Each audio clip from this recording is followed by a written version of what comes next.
Going into this fight, Boots had a lot to prove. He hadn't had the greatest performance against Trukadasian. We could all see the skill and style that everyone had talked about, but he was still getting hit. He wasn't looking as clean as as we all expected him to be doing it. So we were unsure if maybe the lights were too bright or maybe we were getting lied to, but you could see the flashes of what the rumors were. You could see how good he was. In fights, you could see moments. Ennis coming into this fight was a tough, durable fighter, very technically good, has the basics and the fundamentals down perfectly. Well, not perfectly, nothing is ever perfect, but his strength was how tough he was, cardio, and how well he did the basics and the fundamentals. I believe he was averaging 2 fights, then he took a whole year off, come back in early 2024 to have a fight where he looked pretty good, but it was a hard fight for him.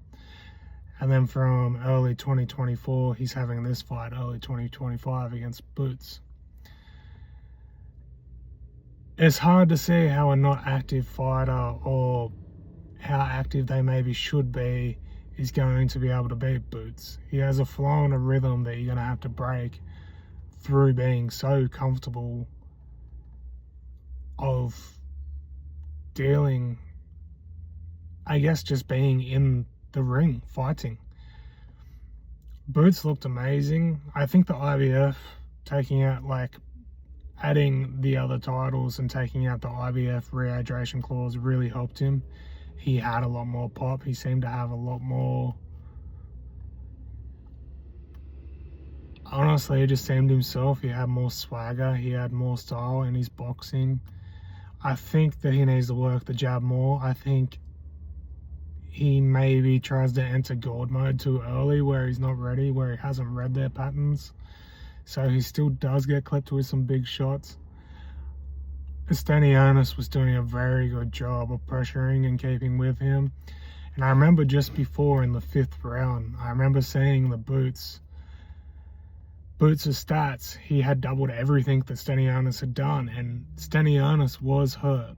He was getting busted, but I thought maybe Boots starts to tire here soon.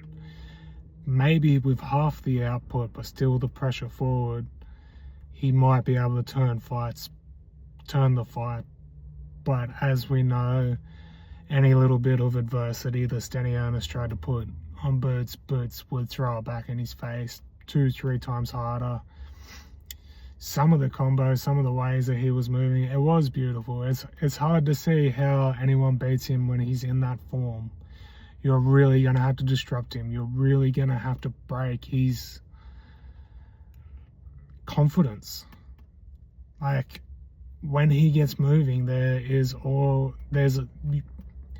when he gets in that mode, it's hard to see how to break it.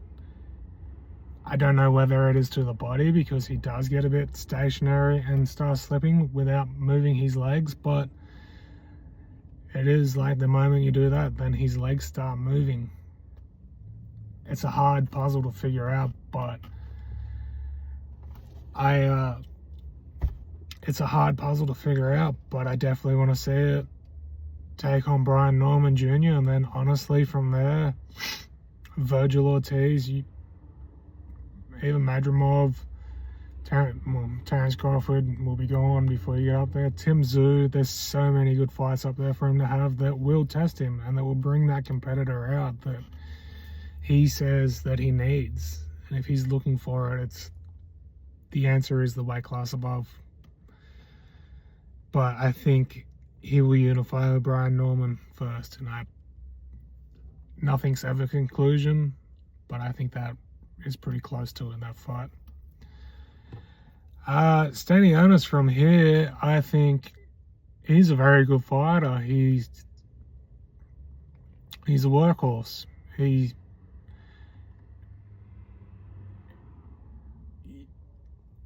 just hasn't got the swagger of the boxing to do something like Boots, but that does not make him a bad fighter, and styles make fights. I think also a Brian Norman Jr. fight would be good for him. I think a Barrios fight would be good for him. Him and Brian Norman would be a very, very good fight. I think he beats Barrios. For Ennis, he looked smaller than Boots. I think he's in the right weight class, and I think when Boots goes up a weight class, I think Ennis will be hard to deal with. But for him now, have a little bit of a break, enjoy yourself, then I'd be looking for a Barrios or even a Conor Benn after the Chris Eubank fight. Something to build your name and keep you in the spotlight a little bit. Make them opportunities come to you again. But it was a great fight. I enjoyed it. When Boots is performing like that, it's hard not to be emotionally invested and have fun watching it. And I can't wait to see for both fighters what's next. Thank you for watching my video. If you like what you heard or you have an opinion, I'd love to hear it. If you could like, share, comment and subscribe, that'd also be really appreciated. Noble Boxing's only a new channel and I really don't know what I'm doing at the moment, so I'm quite excited to learn and hopefully have you as a part of the journey. Thank you.